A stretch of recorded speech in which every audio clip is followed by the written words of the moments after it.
He apparently collected more than 70 different new bird species just in weeks of being in the lands of the Somalis. And the person I'm talking about is A. Donaldson Smith. He wrote a book titled Through Unknown African Countries, and this is a book that was published in 1897. I'm going to read that part where it tells us about collecting up to 70 new bird species. But before that, I'm going to read a part of a book that I've read before, and that is A Tear for Somalia by one Douglas Collins, where he also talks about birds in Somalia. Douglas Collins was in Somalia in 1940, so it was much later. This is what he writes. Little ground squirrels and sand lizards scuttled out of our path. The Somalis I learned were generally uninterested in birds, calling all the varieties shimber.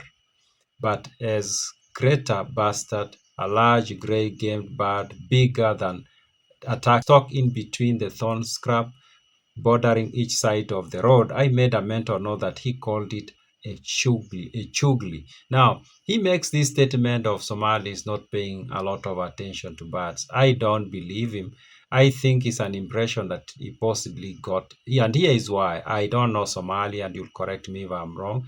But if Somalis are just like other East Africans, they must know birds in a very detailed manner. They must have names for almost every bird that is in the environment, because that is the nature of East Africans. And I believe that Somalis are not very different from the rest of East Africans, the Maasais, the Kalenjins, when it comes to understanding the environment and the animals and the plants that are around the environment. So I don't buy this statement that the Somalis are uninterested in birds, and you can correct me if I'm wrong. Is that so? Are Somalis uninterested in birds? Are Somalis people who don't know birds that are in the environment? I don't believe it, but maybe you can prove me wrong if you are a Somalian. Tell me that, yeah, Somalis don't know birds. I don't buy it though. Now, in another part, Douglas Collins tells us about him running into trouble with one of his seniors over a bird. And this is what he writes. One afternoon, I was swimming in the pool underneath East Kushuban fort when I quite plainly saw and heard a cuckoo. Now, cuckoo is a species of a bird. As I wrote in the additional paragraphs for my monthly report, I recognized its distinctive flight and heard quite clearly its dulcet, unmistakable notes. My provisional commissioner, a keen amateur ornithologist, that is somebody who studies birds, told me when I reached Cardo I was far gone and that cuckoos did not exist in the Somalilands. I hotly disputed this, but years later happened to pick up a handbook on African birds. I looked up cuckoos, found everywhere in East and Central Africa, with the exception of the Somalilands. Of course, yes, Somaliland is not Somaliland as you might use the word today. It means all the lands of the Somalis. Now, I don't know what the story is with this cuckoo bird.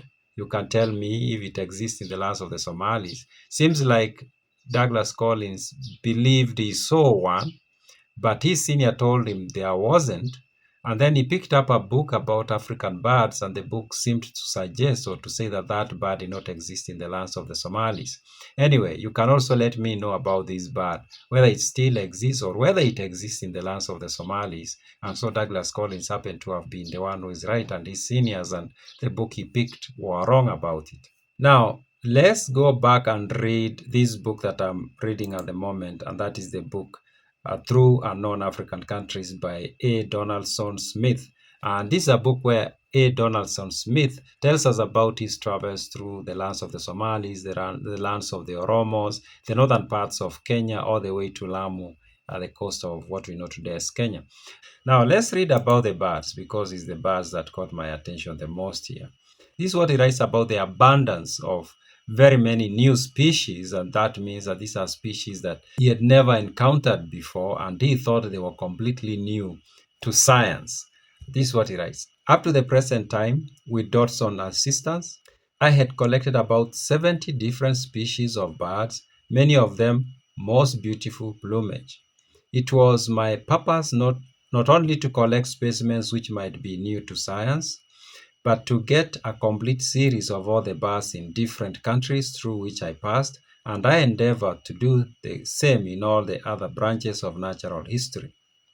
There were many beautiful specimens of doves, some of them very tiny, and also startlings with yellow breasts and beautiful metallic blue backs and wings.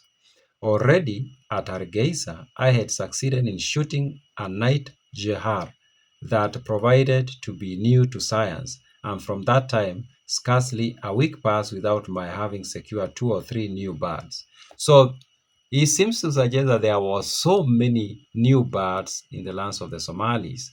And this is just at the beginning of his exploration. He was not very far from Hargeisa. And he had collected, if you are going to believe him, especially after him saying that he intended to only collect birds that were new to science, he had collected close to 70 new birds.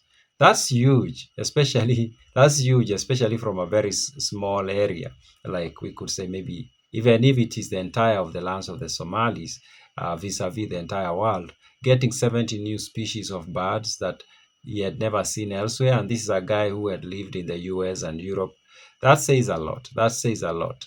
And I found this part to be very, very interesting. Of course, I'm still reading the book, and that only means that we are likely, or the number is likely to go very high up, maybe into hundreds of new species of birds. Of course, that's 1890s. Of course, today we cannot claim that they are new to science. They were new to science then, but maybe not today. But maybe what we can say today is that maybe most of those birds can only be found in the lands of the Somalis, most likely, or we could say the Horn of Africa, and maybe the East Africa.